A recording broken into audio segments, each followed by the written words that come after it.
All right, welcome back to Missing Persons TV. I'm Brian Ladd with my co-host Deborah. Today is Friday, May 1st, 2009, 8:33 p.m. Um, Tonight we're going to be covering three cases, and these cases are from 2007. We're just going in numeric order. We're going to start off with case 581, Nyleen K. Marshall, 582, Christine Marie Eastin, and 584, Leanna Warren. We're going to get those cases done, and then we're going to bring up any additional information that we may have on other cases. But let's get started here in a bit. But I wanted to bring up some new information regarding my site and some other things like that. First of all, Deborah, how you doing? I'm doing okay. How are you doing tonight? I'm fine. It was raining today. Now it's sunny. Well, actually, the sun's going down now, but it was started about 3 o'clock. It was really nice outside. I think tomorrow night we're going to go camping with the Boy Scouts. I'm not exactly sure. If my neighbor doesn't show up, I'm not going to go. But if he does show up, I will not be here tomorrow night, and I'll post that in the chat room up at the top. Just reschedule it like that. We are getting closer to our start time every night. Have you noticed that, Deborah? Usually Yeah, we're I have 2 hours noticed that. late, and then we're an hour and a half late, and we're only 30 minutes late today. So that's actually pretty good for us. I know we brought up some information on the swine flu, the N1H1 virus. We mentioned the website that we have up for that if anybody has any information. From what I'm hearing, Deborah, it sounds like it's pretty good news. It's not really getting out of control like some people had thought. Did you hear about? Right. That's what I'm getting too. Although, there's cases it's not skyrocketing and, we're not having fatalities so much from it. Right. I think in the future we're going to hear there's going to be a lot of, reported cases in the United States, because I think the United States is probably keeping a lot better records than other countries, especially Mexico. And I say that because I don't think a lot of people in Mexico have access to the hospital systems like we do. So a lot of people just stay home, and it looks like the mortality rate is pretty low, and that's good unless something happens or a mutation or something. I did check the CDC website, and the flu is no longer called the swine flu, which makes sense. It's called influenza A, I believe, H1N1. Is that right? And that's what I saw in there also. Okay. Either way, it's still not good. But it looks like that things are going good. As far as I know, there's no more deaths in the United States. I don't know how many people may be critically ill, but I haven't heard anything like that either. Have you? I haven't either. And the thing is that with the cases that we have confirmed and with the samples that have been sent off for, to see if, other people have it, if they are going to confirm those or not. I think my opinion is probably that quite a few of those, if not the bulk of them, would never have went in for medical attention to begin with because it's the flu, unless they knew that there was a reason to get checked because they could have this flu and Right. because it's in the news. Otherwise, I mean, I don't go to the doctor when I have the flu. Right. I attended. We had a play at our school tonight or last night, and we were all packed in the gymnasium. I'm not sure if that was a good idea or not, but I feel fine. My kids are fine. Actually, nobody's sick. So I don't know if that was a good move to do that, but and I know a lot of schools are closing, which might be a good idea. But it seems like, at least to me, that it's not going to be as bad as everybody had thought, or some of the media news outlets were putting out. Well, I would hate to, you say you're not sure if that's a good idea. I would hate to think that lots of people change their lifestyle and not do the things they want to do because they're really afraid of it. Yeah, I would hate that it had that kind of impact. There's certain things that, yeah, you don't want to do it. Like you don't want to take a vacation to Mexico. Right. Obviously that might not be the smartest idea right now, but other stuff, I hope people don't change their lives too much. Yeah. Well, that's one thing about Americans, though. We drive on. I mean, look at after 9/11 and everything else. We terrorist attacks and stuff. That doesn't stop us. So that's one thing we're proud of, is we don't let things affect us that we can't change. So that's good. Speaking of change, as of April 20th of last month, I've started posting my dreams in a private area. And I did that for the fact is that, as you guys notice, I'm putting most of my time into missing person cases, and then having them in a public area. I'm getting a lot of emails and stuff, responding to and from, each additional, or each dream dwelling. And that is actually a lot of work, and it's time consuming. Not that I don't like doing it. I will be posting all those dreams in the forum. So if you're not a member, most people have memberships. I've given out free memberships, for years now. You can just go to the forum, which you can just click on the forum tab. And I will be posting all those streams in the forum. If you have any comments, or whatever, please post them there. Now, be advised, I will not be responding back to too many of those emails or posts in the forum. I'm just going to post it and leave them there. I really don't have the time, guys. I've got a family and another one on the way, and we're doing this stuff with the missing person sites and all that kind of stuff. And that this is taking at least 3-4 hours a night just on the website. So, and I think that my time is better spent doing the missing persons. I'll still post streams, but and I'll still translate them. But that's the way it's going to be. So if you're not a member, just go to the forum. I will be posting the same exact dreams in the forum. And then, as always, those at the bottom of each one of those dreams, that will link to the forum too. I will not be making a separate page for each dream drawing. That's another thing that took a lot of time. I think I'm not sure what number I'm on. Almost 7,000 dreams, but creating an additional page for each one does take a few minutes for each one. So I'm not going to be doing that anymore either. So I'll be copying and pasting the dreams in the forum, and I will be posting my dreams every day in the morning now. Because I get behind, and what happens is, like for an example, this is last night's dream. It hasn't even been posted yet, but I do have it up here, and I'll scan it in. If I don't do that for a few days, stuff builds up over here, and my kids come in here, and a lot of times everything gets lost, thrown away, or whatever. That's why a lot of times I'll have some, dreams that I wanted to post and don't get up there, and aren't posted up there. So this is the dream from last night, like I said, and there will be no more. All the other dreams that I have right here, I'll try to get them on. That more than likely this is going to be what I'm going to post, and then every day I'm just going to be posting one dream. And I know, Deborah, I told you I was, in the past I was going to do that and make sure I do that. I got to do that because I just get too far behind. So that's got to be like the first thing I do before I get into any of this stuff. 'Cause there are a lot of people that do like reading my dream diaries. Okay. I agree, and I'm glad that you're coming up with some ways to balance everything, because you definitely have a lot that you do. Well, yes, well, so do you. So, and every day it seems like we're adding more onto our plate, which, as far as missing people goes, I love. I have no problem doing that. But the only compromise would be I don't post all the dreams. So I think this is probably be the best way to do it. Is just post them there, and then posting them in the forum is pretty easy. All you got to do is just put in the URL to the image. What were you saying again, Deborah? Well, you're coming up with a way to balance things, and it is important that people are able to follow your dreams, because there's so many that I've talked to in chat that, or people that do email in or, say something on the forum. You have a lot of people that really, if they didn't have, they weren't able to look at your dreams. I mean, that's an important part of their day. I'm sure there's people that do it while they drink their coffee in the morning.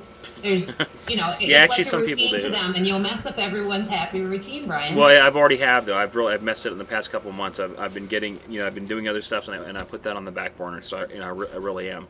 I used to send out daily emails as far as my dream drawings go. That got too expensive because it actually I used your mailing list provider, and they actually charge me per email. I kid you not, I got to pay to send emails. I've tried to find a better way to do that, but I think so far your mailing list provider is the best. So I've been sending out maybe a weekly email, and that went to a monthly email, and I think about a month is the longest time I think I haven't sent an email. But so I'm trying to get everything to the forum, so that way. If you have something you want to post, in comment or reply to that dream, please do it there. And the good thing is that the dream forums, dream discussion forum, and when you go there, it's actually not just for me. I've got actually a small part in there. I really want to see you guys' dreams and post those and discuss those or whatever. I really am interested in that, and I do have time to see those. just going to a page and looking. So you guys, if you have dreams, then please post them there or anywhere. But I think doing this will definitely save me a lot of time. Instead of spending an hour or 2 hours a day actually scanning, posting these dreams, really it's only going to take 10 or 15 minutes now. So that's the way it's going to be. And I'm sorry if anybody says, well, why do I need a membership? Well, go to the forum. If you want to be a member, there's ways you can always do this as free. Donate to any charity. If you donate to a charity, prove it, and your membership is free. I mean, any charity at all. And just send me an email. And actually just show proof of whatever charity you donate to, and then with that, please include what you want for a logon and password, because I add those myself. I don't have anybody keep track of that. I actually just add them, and then you're in. Okay. I know this is not missing persons related, but I wanted to get that out real quick. Am I missing anything else, Deborah? So I covered that. As far as the site goes, that's it. I know we talked about missing persons websites that we developed. We did that last time. If you guys you're a family member and you have somebody that's missing or endangered, or not endangered, but if some harm came to somebody that you know, and you'd like a website dedicated to that person, let Deborah know, and we'll help you with that. And as always, that's free. It just takes our time. I use one server, and it does not cost me a dime to add your website, other than the $5 a year for the additional IP or domain name DNS ad, or whatever it's called. Deborah, how can they get a hold of you? Call 1-800. Yeah, well, pretty much on how many different pages on your site now? Yeah, okay, guys, the one thing, and I thank Deborah for all the help. It says something about email to Deborah. Well, anytime that you see Deborah listed and referencing sending an email to Deborah, I am the one and only, and they all will come to me that are, when they're mentioned for various reasons. Any of those email addresses work, or the easiest would be deb@briansprediction.com. Okay. Yeah, basically all the emails go to Deborah, even stuff to Dee, the dreams and stuff. Everything really does go to Deborah. When it relates to missing persons, which seems to me it's getting bigger and bigger section, which is good. But if you want to get a hold of me, most people know my email address. If you're a member, I send that to you, and you can contact me via that or Skype, and you should have that information too. Okay, so thank you, Jamie. Jamie says poor Deborah gets all the mail. Well, actually, she doesn't get too much mail. I don't get that much. I know Brian gets tons more than I do. I could do without all of the man spam I get, though. I call it man spam because it all comes off of Brian's website. Yeah, well, I remember I signed you up for spam for Christmas, so well, that's the gift that keeps on giving. You actually sent me some spam for Christmas too. Well, you're welcome. Yeah, thank you so much for that. I never received another thing, if anybody out there wants some free spam, let me know. Yeah, and it said Merry Spammers. It was awesome. What happens is, I think for a lot of times with spam, is I use this program called Traffic Seeker, and it submits your domain name to search engines, and it says we'll submit you to 2 million search engines and stuff. There's no 2 million search engines. Most of them are like FAA link pages, free-for-all link pages and stuff. But a lot of times spam happens like that. But so if you'd like that spam, let me know. Send Debbie your email address, and we'll be happy to hook you up with that. Absolutely free of charge, no commitment. And you won't feel lonely at all when your box is filling with spam by the minute. Yeah. You never be able to complain you don't get any email or anything like that. I've actually heard people say that. They send me your first and last name, and we can personalize that spam for you too. And there you go. That would work really great, wouldn't it? Okay, Amber Alerts. What's going on, Deborah? Is there anything new? Well, there's a case that I think that a lot of people are paying attention to. It was featured by Nancy earlier this week. It was one I was going to give you a couple nights ago, but things have been so busy, and with you working on other sites and trying to get things straightened around to get yourself on a schedule that works better, I know I'm trying to do that too.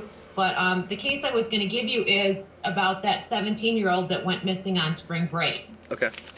And so that's one that you're going to be getting tonight. I was actually surprised that I was not getting a bunch of requests for it this week. And finally, it started today. Okay. So your readers, your listeners are now requesting that case. So I don't want to say too much about it, but anyone who is interested in the case where the girl went missing from Myrtle Beach on spring break. I've heard about that case. Past week. Okay. I've heard about it. I mean, I've seen, yeah. Her name is Brittany Drexel. That case is going to be opened up. And thank you for the requests that have come in so far, everybody. And that one will be open soon on Brian's site. He'll be doing that shortly. Okay. Yeah. Yeah, I heard about that one. So if you're going to send that tonight, then that will be up tomorrow too. Right. You know, just looking at something. This is a bottled water I got at Food Line. You see the little handprints there? I'll have to scroll my screen here and look. Yeah, I see that. That would be a good for that's good graphics for a site. Yes. Yeah, and you know what would be even cooler? If they could put a missing person on there. Yep. Bet you it wouldn't cost any more ink. Just another idea. And another thing, buttons and stuff. I know Gail had mentioned this before, but buttons. You know, if you're on public somewhere or you want to wear a button, this is Randy Schaefer. This is actually when I went out to Columbus with Gail. I'm just gonna wear this little button. But anyway, so you know, if you have a button or something, you know, I think Gail said when she did our news interviews and stuff, she'd wear this. I know that she had a chance for not to do that, but you know, if you have a button or something. And another thing, speaking of buttons, Deborah, we know people they can help make these buttons instead of making. First of all, you can make these at home. You can buy kits. But right, you can, but there's a much more cost-effective way. They're not as durable, but I can't even remember who was talking about it. I think when it was talked about, I think Glendine, Jessie Foster's mom, was on the phone possibly. I'm not sure if she's used these before or who it was. It could have been some other family member too.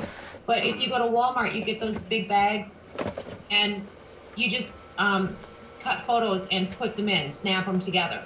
And wasn't it like a dozen of them or 10 or 20 of them or something like that for just a couple bucks? Yeah, okay, yeah. And you can just print off your computer, you know, photos, portions of posters, whatever, and put them in the buttons.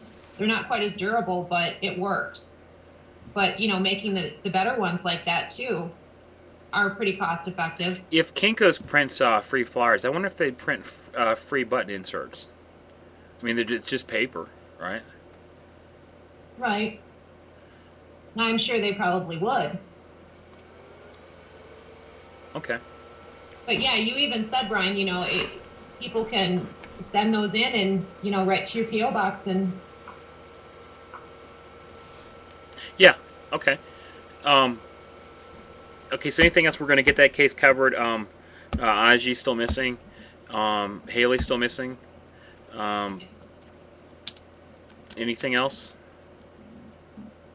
Not really. I know you've been really busy working on the site for Cynthia Macklin. She's been missing since January 28th of this year, age 15 at the time. She turned 16 since she's been missing from Bay Cliff, Texas. Her mom has the username of Cynthia Mac Mom. When you see her in chat and in forums and in different places, her name is Deb, and she lives in the state of Washington. Brian, you opened this case earlier this week, and you've been really busy working on the FindCindy.com site. Yes, I was going to say it's FindCindy.com. Well, what's happening is I'm getting get better and better at understanding this forum software, which is actually Simple Machines PHP software that we put on the server. And I'm getting better at figuring stuff out as far as that goes. I know HTML pretty well. So it's getting easier. I'm learning some Photoshop. My wife knows Photoshop. I should ask her to help as far as images and stuff. So I'm getting better at it, learning techniques that once would take me an hour. Now I can do in 5 minutes. So there's a lot of things that you learn in using different software programs that you're like, oh wow, I could have just clicked on that button and done this a long time ago. So it's a lot of trial and error, but I'm getting better at it. So if you have a missing loved one or something, contact Deborah and she'll be happy to hook you up. Right, Deborah? Yes, Okay. and Brian will put up a really nice looking site for you. For those of you that have seen findadji.com, he did a super job on that. It looks really great. And also with findjessie.com, and that's for Jessica Edith Louise Foster, and she's been missing since March of 2006. And now with the Find Cindy site for Cynthia Macklin. So please visit those sites. Feel free to post information, print off a poster, put it up at your local post office, put it in your car. Send the information around, pass the links around, pass the images around to people so more people can see the photos and know that these people are missing. That's all we're asking. We just want awareness out there because these people can't get home to their loved ones unless people know they're missing and Right. can help identify them. Adji Desir. If you Google Adji Desir now, I believe Find Adji is number 3rd now. We're right below America's Most Wanted. So it's obviously people are linking to it. I'm posting some stuff in there. So let's bring Adji home. However it takes. Speaking of the websites, all 3 of those websites are going to go out in an email I'm going to send tonight on my mailing list to about 10,000 people. So hopefully people will visit some of these sites and post information or whatever. If not, just visit the site and you'll just look because you might have seen this person. Have you taken a look at Find Jessie recently in the last couple of days, Brian? Yeah, I sure did. Glendine Grant is Jessie Foster's mom, and Glendine has just put so much wonderful information there. I know she's going to be putting tons more, but she's got sections for missing persons. She'll have more than just Jessie's information there, which is wonderful. She spreads the word about a lot of missing persons. She's putting information that's important regarding human trafficking and other dangers. There's a section for what to do if someone you love is missing. And so Glendine is really great at that stuff. I know we've talked about that many times, on broadcast and all the work that Glendine does. So everyone, please check that out and share that info with other people. Okay. Like I said, we're going to be covering 3 cases tonight. Case 581, 582, and 584. Whenever we skip a case, they're usually starting, I think, in the 300 or 400. So they go number by number. If we skip a case, it means that person's been found. We don't want to spend any time on somebody that's been found, at least as less time as possible. So obviously, case 583 would be found. So the first case, case 581, is Nyleen K. Marshall. This case was requested to be open on April 14th of 2007 by her mother. Deborah, we covered this case before. This was case 378, and I had opened it again because I didn't realize I had it open. I've got both cases linked together. I think we did that last time. Again, tell us what happened to Nyleen, or what we think, or what reports say happened. Okay, well, Nyleen K. Marshall has been missing since June 25th of 1983. So she's been missing for over 25 years now. Missing from Clancy, Montana. Date of birth, September 18th, 1978. 4 years old when she went missing. 30 years old right now. At the time that she went missing, she was a little over 3 feet tall and close to 30 pounds. She is a Caucasian female with brown hair and blue eyes. She has a small mole above her left eyebrow, and she does have dimples on both her cheeks. And she's fair complected and right-handed. Now, she was with her family picnicking in the Haleigh National Forest, which is located in the Elkhorn Mountains, on June 25th of 1983, and that's near her hometown of Clancy, Montana. She was playing with some other kids, and they walked ahead of her a bit for a moment, and when they turned around, she was gone, and that was about 4 p.m. that day. They searched that area for her and didn't find any traces of her. There was an unidentified man wearing a jogging suit seen nearby there just before she went missing. They weren't sure if he was connected or not. In 1986, a few years after she went missing, a person in the state of Wisconsin sent a typed letter to investigators stating that he had picked up a girl named Kay. The letter had details about Nyleen K. Marshall's case that they had not released to the public. And the writer said that he had a good income and that he worked from his home and that he homeschooled Kay. He stated that he also traveled a lot, and when he did, he traveled all over the US and Canada and to Great Britain. When he traveled, he typically would take Kay with him. He said that he loved her and he didn't want to give her up, and he did understand that her family missed her. That letter ended up being postmarked from Madison, Wisconsin. There was also somebody that called anonymously, and they claimed to be the person that wrote that letter. Calling place called Child Find Network, which is an organization for missing kids located in New York, and they called several times. They traced those calls to different phone booths, and one of the phone booths was located at a pharmacy in Edgerton, Wisconsin. Edgerton is not that far from Madison. They said that the information that came from those phone calls and some of what was in that letter that I mentioned indicated sexual abuse.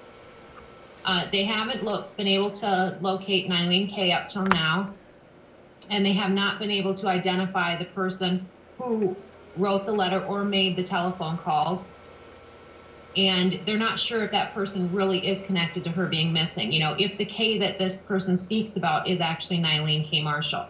What do you have on this one, Brian? Thanks, Deborah. As I said last time, I think that Nyleen is alive. These are the dream drawings from 12/29/07, and then I'll go back to the earlier case. Then there is a connection. The first dream drawing says WI K22 blue dress baby girl, and that's a drawing of it could be K, huh? When did she go missing? June 25th of 1983. Okay, so that could be K. The next one says boyfriend designs websites, and then the word Jeff. And it says, I'm not sure, but I believe Nyleen is alive. Might be living with her boyfriend that designs websites. And then there's some. We did a show number 41 on that, and then there was an email from somebody. It's posted right below that on December 31st. Going back to case number 378, which is the same case. The first dream drawing, and this was done on I don't know.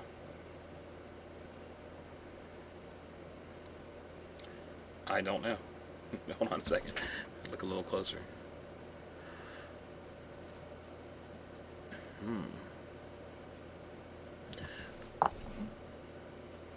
You get case 378 open, Deborah? I didn't have that open. I can have it open and take a look. You're trying to determine when you actually did that? Yeah, this is an old. Yeah, these are old. I can tell by the paper and everything. And this, I used to put stickers on there with Brian's dreams and predictions on it. Yeah, and your older ones, I've seen that. Yeah. What day does it say that you opened it? Because your dream drawing should have been the day prior to that, or 4/14 for that. Now, yeah, 4/14/2007, and then it's 4/14/2007. It's the same. The heading's the same. So I'm saying that I know this is way before that. This is well, let's look at 377. I can give you an estimate. 377. Yeah, April. 4/14. Yeah, April. Yeah, April. There's actually it's a stamper. You know those ink stampers. This one 377 is April 10th, 2007. Okay, so anyways, it says 7/4/21 K227. I'm not missing Brian, and then loves blue. I'm not sure if Brian's referring to me or not. I don't usually have people talk to me that often. McDonald's, 3.6 miles, safe and pregnant, 6 months, baby girl, go to hospital, Wisconsin, and then Jefferson. And that is a drawing of either a hospital, and it could be the home of where she could be living. I know we discussed this whole thing on that show before, but let me just do it again real quick. Yes, we did, and Jefferson would be a county, Brian. That would be the county where they have traced postmark and phone calls too. Okay. Right by there in the state of Wisconsin. Yes. All right. The next one says C, the number 77, Web Wizard. That's what I'm saying. If the guy designs websites, he could be going by the name Web Wizard. And then I think I brought up before, the guy looks like he's wearing a Spider-Man suit, which I don't know what the significance of that is. And then the number 5377, he works here, and this is some type of home-based business telephone service building, and this looks like, maybe an MCI type of building or something. And I'm thinking that looks like an American flag out front. And the buildings are like all in glass, like glass buildings. That could be that. And that's all I got. And as I said, I know we covered it before, so we're briefly discussing this, but there's not too much up there other than the locations that we got, which are posted on the bottom from March of 2009. We did get some locations, and then we did show number 41. Well, I know we had the discussion when this case was done on the broadcast last time. We should have skipped this case. She went missing. Yeah, because we covered both of these. She may not even know that, at the age of 4, she may not have a memory back to then. She may not realize she was actually even abducted. Right. Like I said, I think we asked the question, I wonder how many people are out there that, parents say, well, we adopted you at 2 years old. And you're not going to say, okay, you're not going to question that. I'm just saying that there's probably some people out there that were really abducted and don't have a clue. Right. We were talking about that, and I know I said something to you earlier in the week or toward the end of last week or whatever. For those of you that watch TV once in a while, the middle of May on Lifetime, they're going to have a movie. It'll be the first time that it's shown, and a teenage girl sees herself on a milk carton. She recognizes the age progressed photo of herself. Oh my gosh. Yes. Okay. So it does happen, and it came on, and I'm like, we've talked about that before. Okay. Because and when they don't always know. They could that's be true. 5 or 6 and they don't have a memory back, right. to being abducted. Actually, Deborah, I shouldn't even covered this case then. I should have skipped it. But I didn't realize it. But, it's good we did it again, but we could have got to another case tonight. Well, sometimes they're skipped and sometimes they're done again, so. Okay. Well, it was accidental. Okay, let's move on. The next case is an old case. And this is this is case number 582. There's a graphic right there. This is Christine Marie Eastin. The case was requested to be open on April 14th of 2007 by I'm not sure who, but anyways, it was completed, or the case was actually opened on the website on December 29th of 2007. Deborah, what information do we have for Christine? Christine Marie Eastin has been missing since January 18th of 1971 from Hayward, California. Her date of birth is January 4th, 1952. She was 19 when she went missing. She would be 57 years old right now. 5 feet 7 inches tall, 110 pounds, Caucasian female, blonde hair, blue eyes. She has a scar on the center of her forehead, 3/8 of an inch in length. She also has a scar on her abdomen from having an intestinal operation. Her nickname is Christy, and that's sometimes spelled with a Y on the end and sometimes with an IE. Okay, hold on. Let me put those in there then. CHRISTIE? Yes. And sometimes Christy, CHRISTY. Either way. All right, thank you. You're welcome. Christine borrowed her former boyfriend's car on the evening of January 18th, 1972. The car was a 1969 Ford Maverick. She was going shopping with a friend, and she promised that she'd wash the car before she brought it back to him. She did buy a pair of boots while she was shopping, and she ended up dropping her friend off afterwards. And then she went to Charlie's Car Wash, and that's a self-service car wash on Mission Boulevard in Hayward. The Ford Maverick was at the car wash during the early morning hours of January 19th, which was the following day. They figured that she had completed washing the car, before she went missing. The car was left there locked, and the papers from inside of the car were laying on the pavement outside of the driver's door. There was no sign there at all of Christy, and they never saw her again. To begin with, they thought that she left on her own, that she wanted to be missing, so to speak. But her family said that she left all of her personal belongings behind at her home, and that they didn't think that she would disappear on her own. They changed the classification to involuntary missing person, and it does say here that they suspect there was foul play. There was a billboard put up in 2005, so that's a lot of years after her going missing in 1971, and that billboard was appealing for more information for her case, and that was located near the car wash that she went missing from. What do you have on this case, Brian? Thank you, Deborah. This, yeah, I don't think this she ran away on. I think she was basically abducted. The first one says Angel Island, San Francisco. That is an island at the park, and then the number 9, Full Moon Red. The next one is a drawing, I believe, of her. It says body is in cove for 3-man boat party. She did not go willing. Raven, 17-year-old male. Then the word flock and the number 19. Translation says, I'm sorry, but I do not think Christine is alive. She may have been taken by a teenager named Raven to a party on Angel Island in San Francisco. This may have happened. They may have taken a small boat, and it's possible that her body may still be there. I think she was taken by force to Angel Island, and then they had some type of party or something like that, and something happened, and she did not survive. And it's possible that they may have hid her body there, maybe next to the water, or not. But it says there's a cove there too. But it is possible that her body may still be there. I'm sort of familiar with the San Francisco area. I was there as a kid when we were stationed my dad was stationed in Sacramento, California. So I've been there. I do think there is an Angel Island.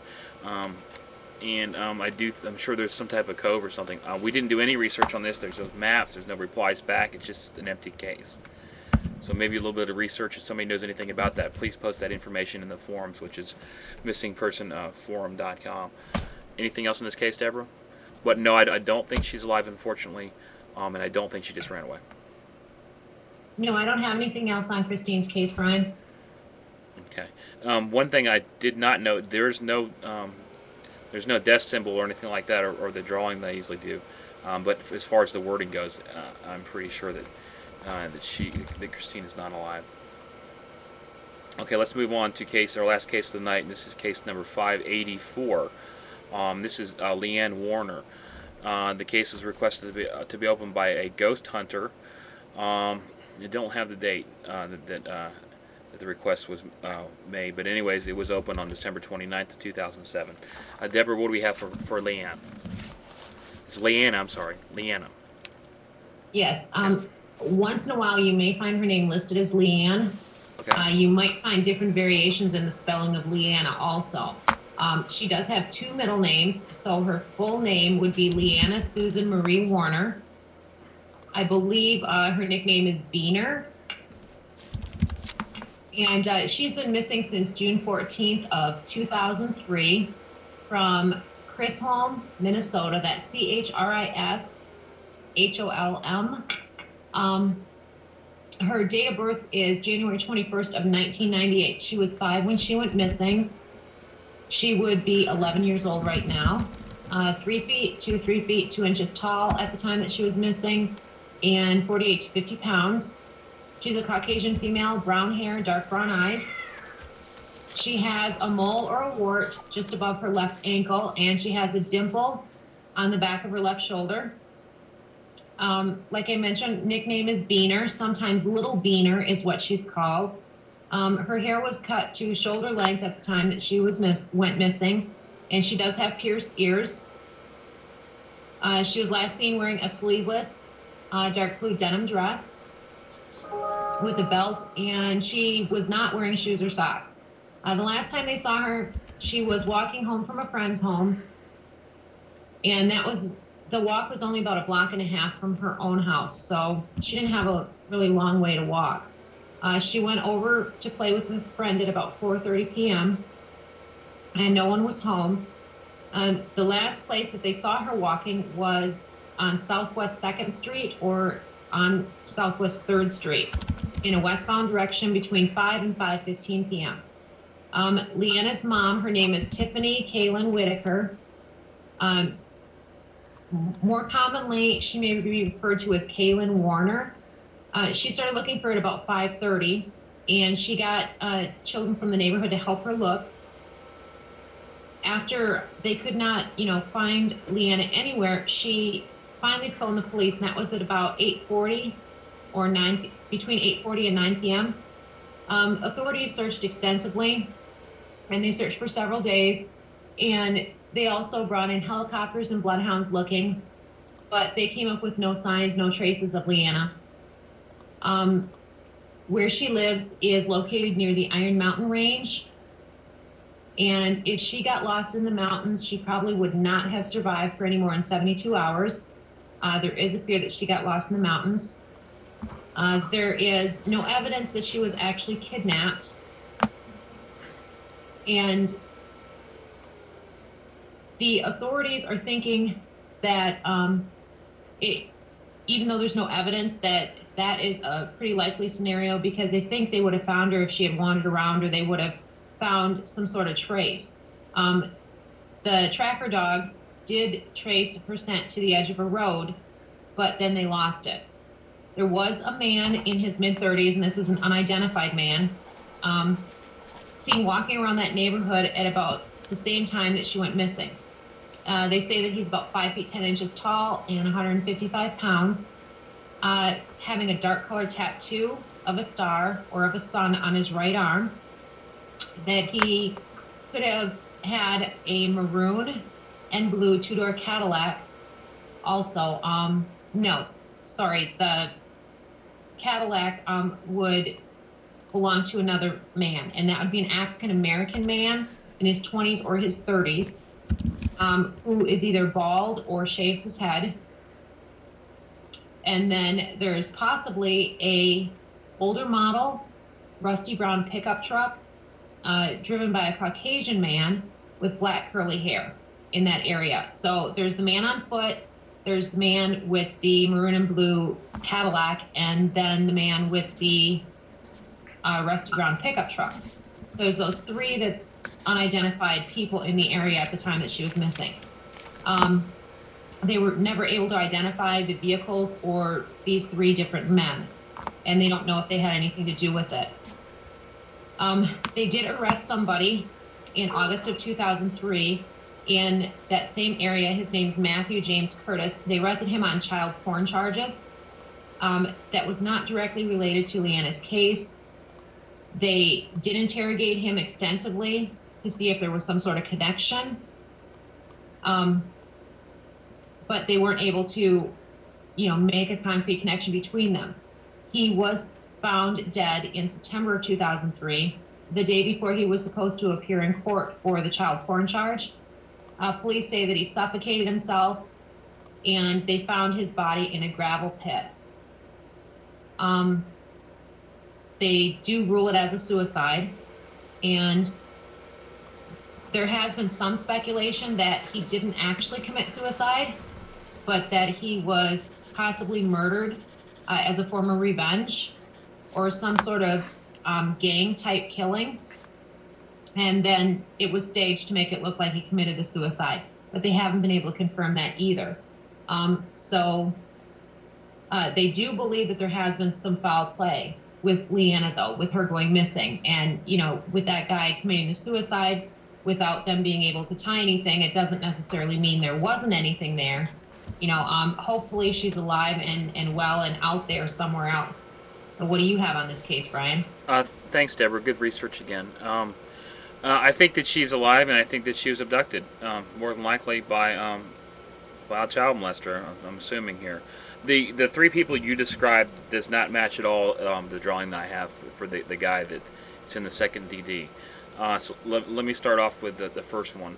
The first dream drawing says Winnipeg, Canada. Winnipeg, Canada. Canada. LE is safe, and Bill took her. In the second drawing, I think, is Bill. And it says 979, no harm, dark bags under eyes, overweight male, 49 years old, works with children, LT School, Canada.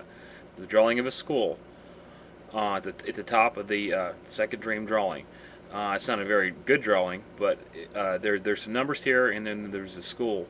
And I'm looking below to see if we did any research.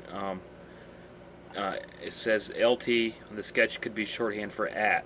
I don't know shorthand, so I don't know.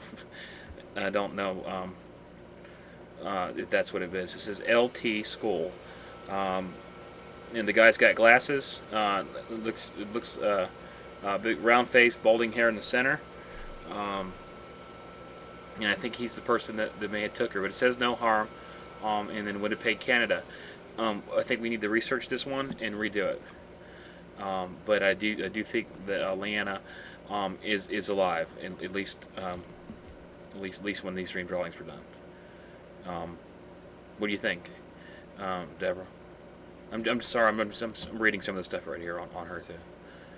Well, I have her listed for a redo, and she is 11 years old right now. Yeah, I was going to say I was counting my fingers here, so that would make her okay. So 11.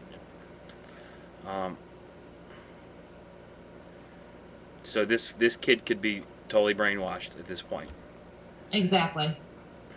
And seeing as how she is still a kid, I mean, I don't want to ever think that, one missing person is more important than another. But when they're already to adult age, I don't think that's as huge of a priority. And I know you feel the same way. Yeah. Seeing as how Leanna's just 11, based on the other cases that we've talked about tonight, obviously that's a bigger priority to redo hers. Yeah, sure is. Anyways, this case is posted in the forum, though. No, there's not. Yeah, Deborah, we got to start getting links to these cases. The case is in the forum, but I have not linked these cases to the forum yet. So I guess we got to do that, huh? Yep. I guess I've got to do that. New missing persons forum. Okay, that's it for the cases tonight. Yeah, I do think that Leanna is alive. I'm looking at this. There's nothing to indicate that she's not, and she was abducted. And this man, it's kind of bothering me that if he's working at this school, what else is going on? And I don't think we've done too much work. There's only 2 emails after that.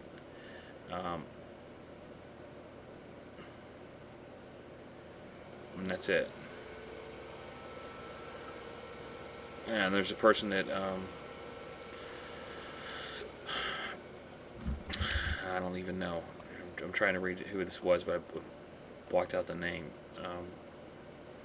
I don't know. I'll definitely redo them. I guess we could do a little more research on that.